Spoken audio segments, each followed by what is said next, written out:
Okoh. This is Fox 12 Now.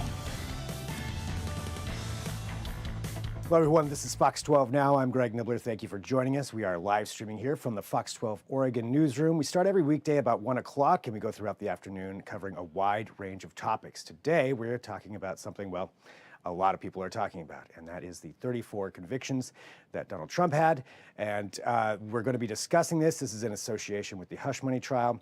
And a lot of things are unknown at this point, but I think what a lot of people are asking is what comes next. There's certainly a number of issues that we're unaware of how it's going to work out, and we wanted to talk about it from a legal perspective of what is transpiring and what could take place. To do so, we need an expert to do that, and that's why we have Michele Okoh from Lewis & Clark, who's joining us right now. And Michele, thank you very much for being here to go through this. There's so much that's been happening, and obviously a lot of people are following along with this, but when it comes to the legal side of things, it gets confusing if you're not an attorney or studying law. And to just answer some basic things here to start off, I think one question is, has a president or former president ever been convicted of a crime at all? No, that is what makes this conviction so monumental. This is very atypical as far as our American history is concerned. Yeah, so this is the first time, so that's just to establish that in case anybody was confused about that, whether somebody had been. So that's certainly one of the big ones right there. Now, looking at these specific charges or specific convictions, from what I understand, basically associated with trying to hide that money that was paid, and in order to better gain for political advantage. And you could probably explain that a little bit better than I can. But looking at what this essentially means, has any politician, current or former, ever been charged for something like this? Oh, yes. Politicians have been charged and convicted of many different types of crimes, including those related to fraud. We've had some recent insider trading prosecutions. So yes, convictions for politicians in general is unfortunately not atypical. And when it comes to using this money for this particular reasoning, as far as hiding where that money went, fraud, basically, has anything like that happened before that you're aware of? Yes. I mean, like I said, they're just kind of historically, it's not atypical for politicians to be convicted of crimes, including those in relation to fraud, honesty. What makes this particular circumstance unique is the fact that it involves a former president. And in relation to that, when it comes down to former presidents, there are very relatively few requirements to become president, and very few as far as disqualifying a president. So I think a lot of people's attention went to the litigation we saw in relation to Colorado, and that case going up to the Supreme Court, and the 14th Amendment insurrection clause. So essentially, the Supreme Court did not uphold the Colorado's actions in that area. However, it gets even more. It's complicated when we look at members of Congress as well, because essentially, if you are convicted, there's nothing prohibiting you from also serving in Congress. Now, at the same time, usually there will be limitations placed upon you by the congressional body itself, and Congress certainly does have several rules that restrict membership on committees, but those elements are not the case when we look at the President of the United States. Now, when we're talking about politicians, that was at the federal level, but at the state level, yes, politicians have been convicted of serious felonies and have gone on to state office. So typically states are in a position where they can determine the qualifications of candidates to serve office there. And some states do, and some states do not have restrictions in relation to convictions of felonies. So that could even apply to, would that apply for running for president, even though being a convicted felon isn't going to disqualify anybody from running for president, but that could potentially play out at the state level? Is that what you mean? Well, The state wouldn't, well, just like we saw with the Supreme Court, Yeah. in regards to limiting states' abilities to step in and determine the qualifications of a president, that would also be the case as well. Gotcha. So the states would not really be in a position where they'd be able to prevent Donald Trump from running for office despite the conviction. In fact, even if we look at a circumstance where he is sentenced and actually serves prison time, that in itself will not be a disqualifier. He can still run for office, can still serve in the presidency. The requirements to serve for president are pretty limited, and the same thing when it comes to disqualifications. When we talk about, I want to go back to that as well, just maybe some, projections as far as what maybe could happen. But when we talk about right now, these convictions, the sentencing is in July. I'm assuming there's going to be an appeal process that'll play out. Can you tell me about that, like how that would work and when you could expect something like that to happen?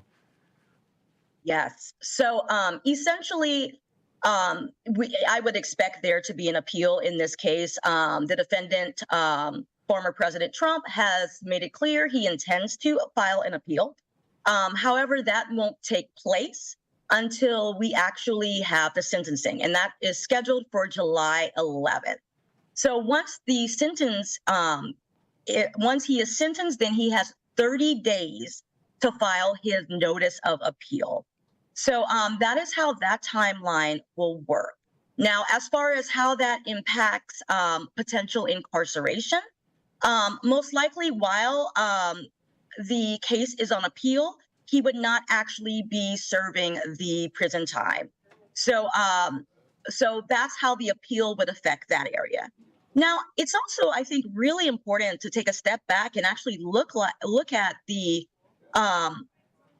charges that he has been convicted of. So you mentioned falsifying business records. Yes, and that's correct. So 34 counts in relation to falsifying business records. And this is our typical white collar crime. But this is also a circumstance where essentially former President Donald Trump was in a circumstance of really covering up a crime. So that's how that is elevated to a felony. So normally when we're looking at falsifying business records in the state of New York, the baseline for that would normally be a misdemeanor. But this was elevated to a felony because of the attempt to interfere with the election. So that's how that got elevated to a felony. At the same time, this is a Class E, nonviolent, non-drug related felony. So that puts it at the lower level for our sentencing. Maximum, typically for prison time, a defendant could face 4 years in prison. However, there are several factors that have to be considered in regards to sentencing. One of those factors is in relation to prior convictions.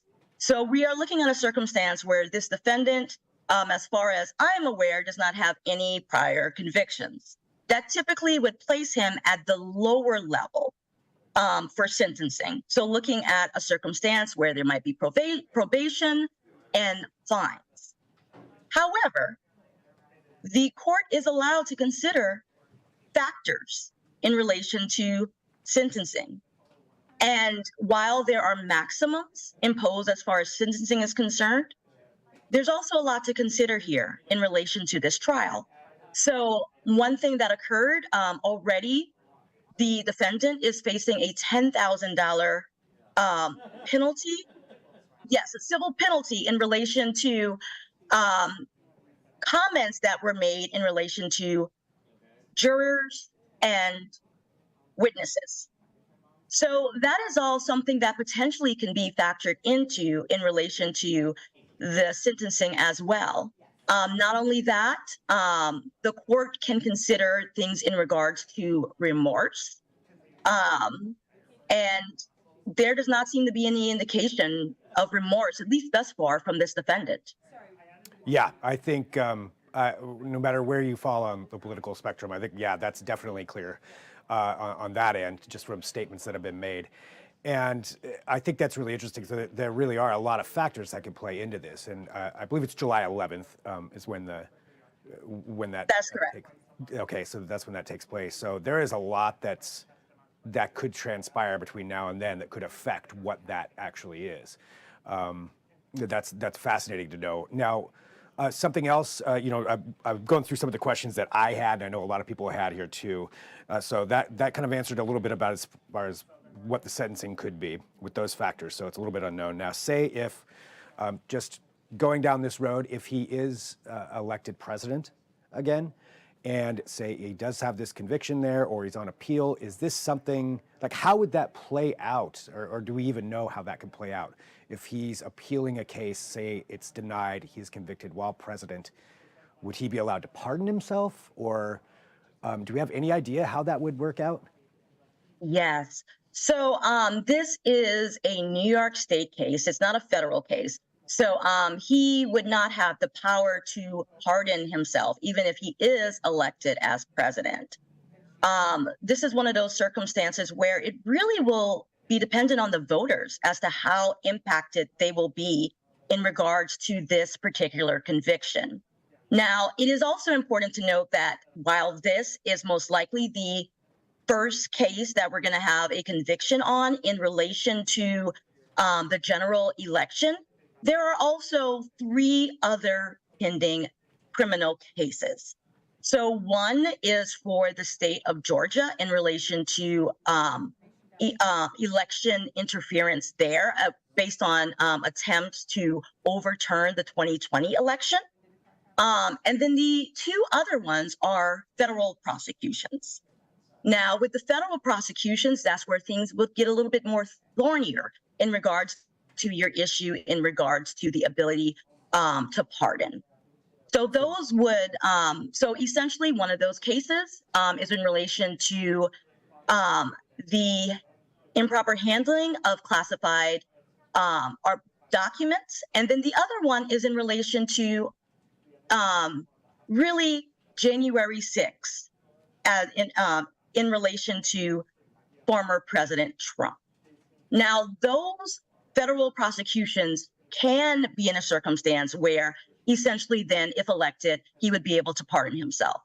But if we are in a circumstance where he is convicted in the state of New York or Georgia, then no, he would not have the power to pardon himself. However, since those are state prosecutions, then that puts the governor in a position where the governor in those states could potentially take action. Interesting. So that is a lot of potential different outcomes that could happen there depending on where all this goes. What else, is there anything else that you think is really important for the general public to understand about this? You've certainly answered a lot of questions here, so I've learned a lot just by having this conversation, but anything else that you think is important for people to know? Yes. What I think is important to know and understand about this case. So you mentioned the issue of appeal.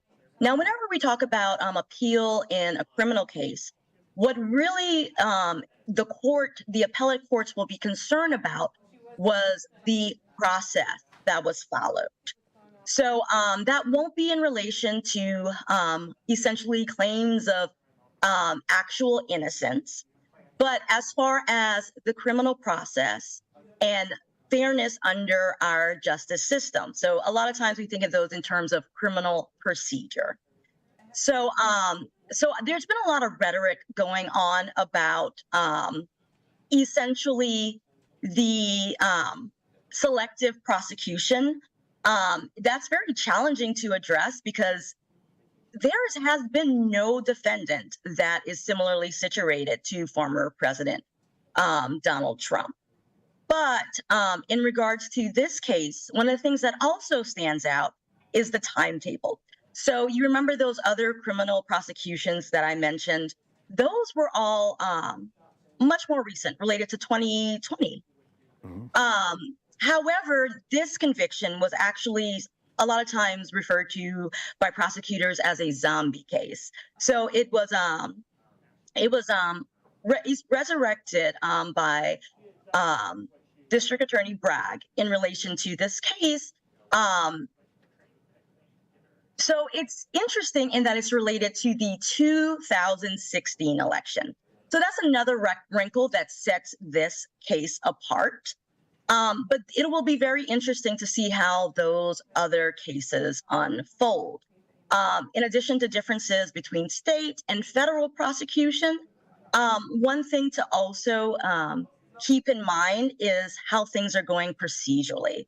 So part of the reason why those other cases, and I believe totaling, former President Trump still has 54 criminal counts to deal with across these cases.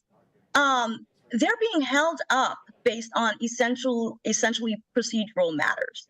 So part of what's going to come up is whenever you have decisions that are being made on criminal process, those are also issues that can be preserved for appeal.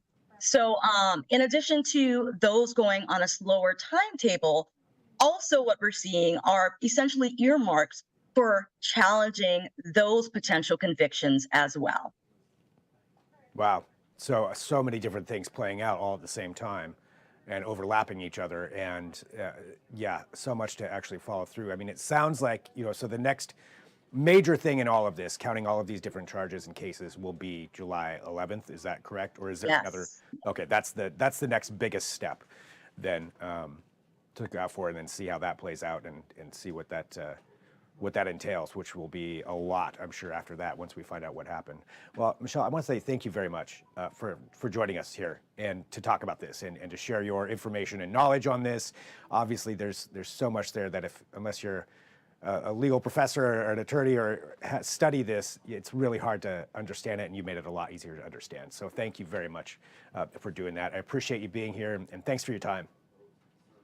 Thank you for having me. And for everybody watching too, thank you very much for being here. This is Fox 12 Now. This is where we get to have these longer discussions and segments, and we get to go, in depth, and we bring in professionals and experts like we just had right here to talk about this. So big thank you to Michele Okoh for that, and thank you to you for watching. So whatever platform you're on, whether it's Facebook, YouTube, or website or apps, thanks for joining us. We do have lots of other segments there for you to check out. I will say later on today here at 2 o'clock, we're going to have the Fox 12 Weather Podcast video edition. So we change it up a little bit, so that's coming up in just a little bit, so you can definitely tune in and watch that here in about 10 minutes if you're watching live, or watch it on any of those platforms as well. All right, thanks for tuning in. I'm Greg Nibbler. This is Fox 12 Now.